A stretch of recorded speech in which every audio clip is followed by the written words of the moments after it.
Hi, everyone. This is Dylan Emerick-Brown, and today's 3-minute thought is called Changes in the Air.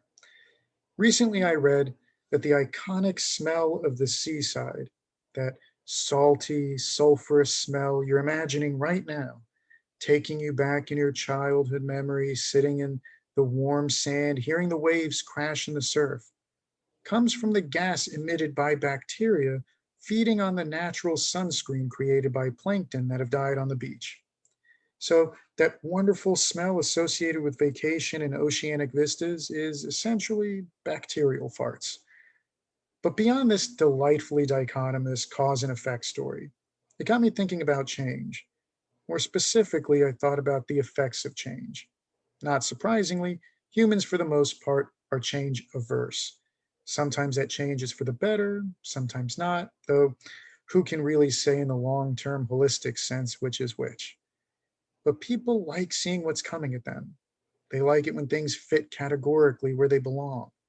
They like a sense of control and knowing. Change upends all that, even when you're the catalyst. However, in retrospect, how often did you really see coming what actually came? How often do things, people, events really stay in their lanes, so to speak? How much are we really in control of, and what do we actually know, given the incredible limitations of our own perspectives? What happens if we simply let go and embrace change?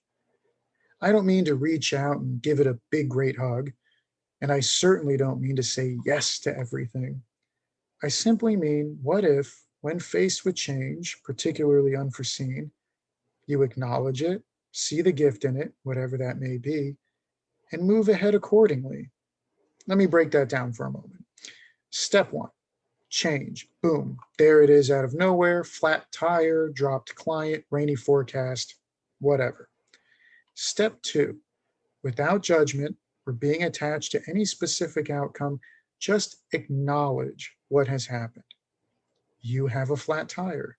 Your client ended your working relationship. It's going to rain today.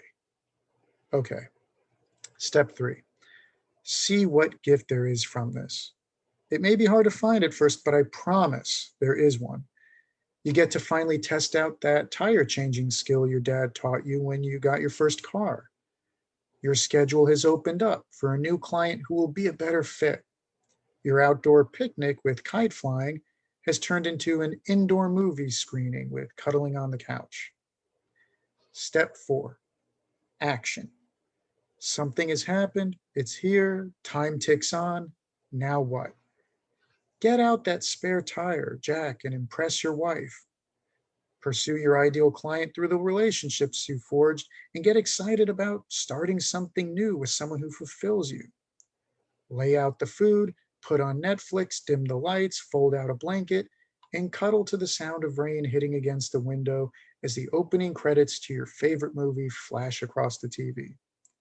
The point here is not to fight the inevitability of change, but to embrace it. There is no normal, ideal path interrupted by spontaneous change. The spontaneous change is normal. And when your energy stops going into pushing against an immovable rock and starts going into chiseling that rock into a sculpture, embrace the new possibilities that couldn't have existed before this moment. Sometimes microscopic sunscreen digested farts can take us back to the fondest childhood memories of our lives, if we let them.